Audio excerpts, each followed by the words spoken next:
is going on, my YouTube friends and my Patreon friends? How we living today? Hope everyone's doing well.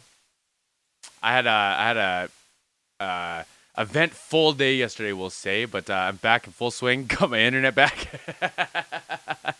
and my friend TJ hooking me up with the goods. So this is Big Wreck, who I've heard of and I've seen actually. I'm pretty sure they opened for Motley Crue last time I saw Crue. I'm pretty sure. But I've definitely heard a couple of their songs. I used to think that I kind of sounded like him when I was younger, or I could kind of sound like him when I tried to. So that was like a lot of fun. But I definitely haven't heard anything after like 2014, maybe. I hope I'm not like predating this band, but like probably around there. So Fear and Cowardice from Big Wreck, and I appreciate this, my friend. I always appreciate the support and the requests. Let me turn my speakers on and let's do this. All right. Oh, y'all want to see this too, don't you? All right.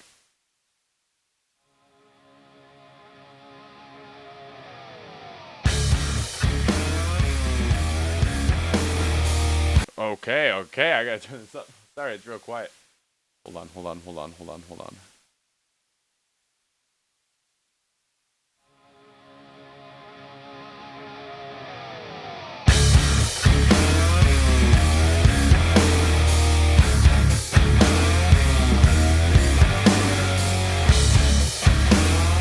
Nasty.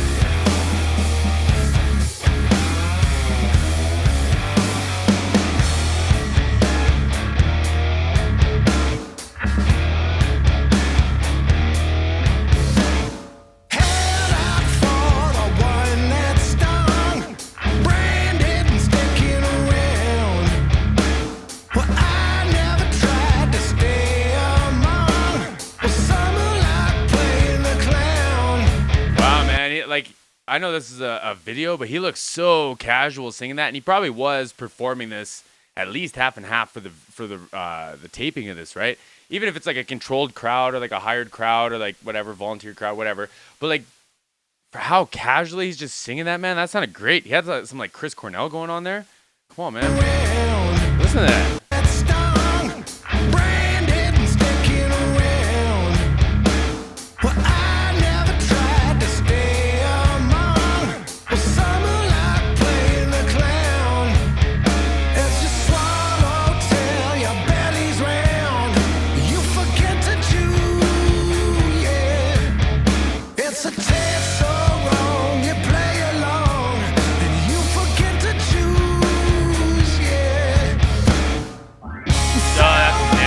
Hear the gate like close everything right off too. So I'm not going to demonstrate it right now, but I basically what a gate does is it just turns off the microphones when you're under a certain threshold of volume. So typically it's like on a tom, the mic will be off until you hit it, right? But sometimes you don't want it on that aggressively. You want it so that you're kind of getting some ambience. You're getting a little bit more pickup from maybe the snare mic is like a close mic, so you want a little bit of the toms and the overhead to catch it a little bit, just to give it more of like the breathing room kind of thing, right?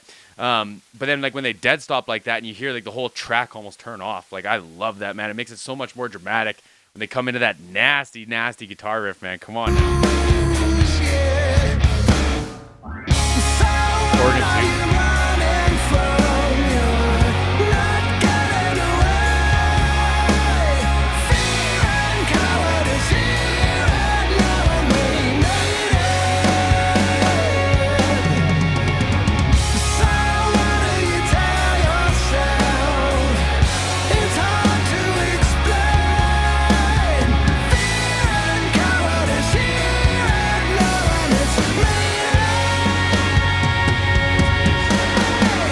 God, he's got a strong voice. Hey, that was a big note. What was that?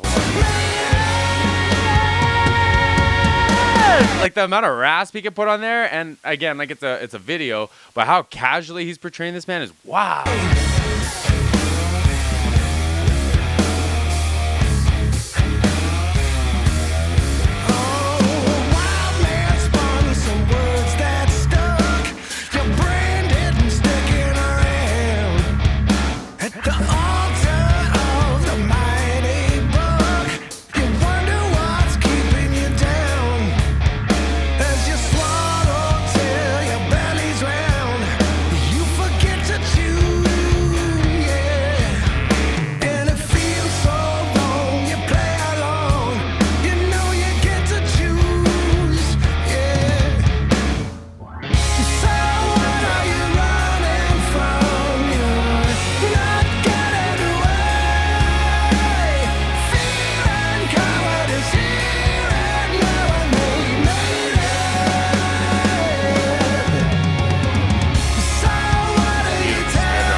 Beautiful drum fills, man. This is a real tasty drummer.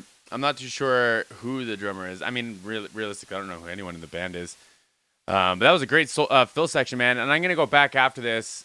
I mean, like, we're only halfway through. At the end of this, I want to go back to the beginning because you can hear how much dynamic this drummer is adding into this. And I think it's a real take. I talk about this a lot. It's like in the recording, you might have a drummer come in and play maybe 8 bars, like the intro and the verse, and then they kind of like duplicate it or take sections of it.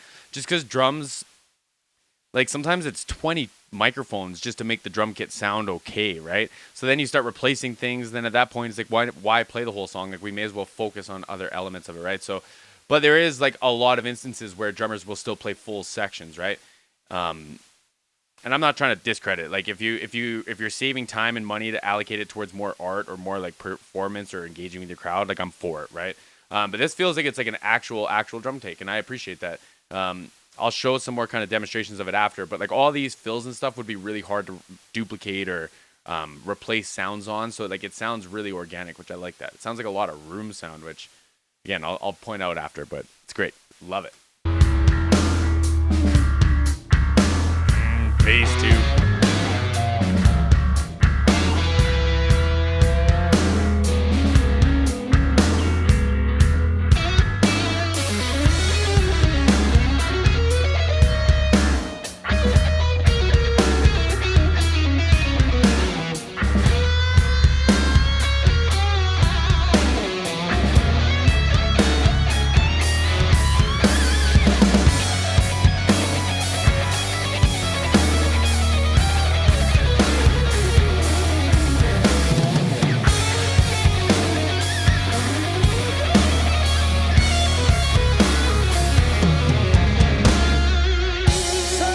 I love how clean all that was, man. Like, that was some like virtuoso style playing, right? Like, fantastic lead section, but in contrast to how sludgy that riff is, bum bum bum bum bum bum bum bum, and then like that clean, like sweeping and trem picking and all that stuff, man. Wild. The contrast of the two, I think, really makes that solo stand out, man. That was cool. That was real cool.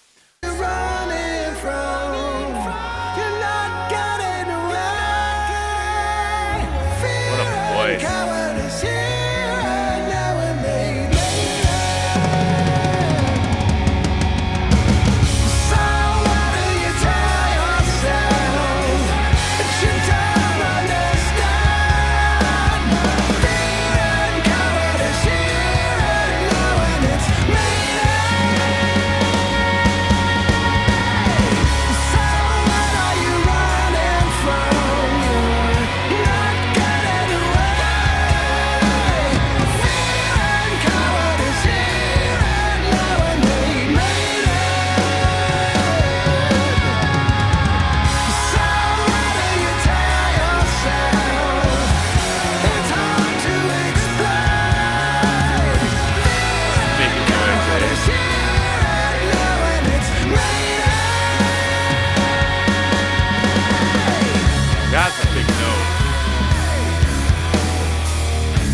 I liked it, man. I liked it a lot because it, like, in rock and roll for me these days, it seems like everyone's trying to tune lower and lower and lower, and I like that to an extent. I really like that, but you don't need to make it sound like sludgy and rock and like this, right? Like, they might have been like an open G or something lower than like a standard tuning, but great, man. Great riff. Great vocal performance, man. That was like one of the cooler vocal performances I've heard from Big Wreck, I think. But like, I'm sitting here thinking I'm probably asleep. Like, they probably have a bunch of dope songs that like you gotta find, and like B-sides and stuff, right? Because that was really cool, man. And I could listen to him sing all day long. Him, Chris Cornell. There's a few voices. Dave Grohl, put him in there. Like, love it, man. Great request. Let's listen to these drums. I'm gonna leave the video out just so I don't push myself around or hurt myself more with copyright stuff. But listen to this drum. Like, listen to we'll call it the velocity of the snare. So he's hitting it in time. Obviously, he's not coming off the meter, but it sounds like there's more when it gets into like the verse, right? Like those notes too.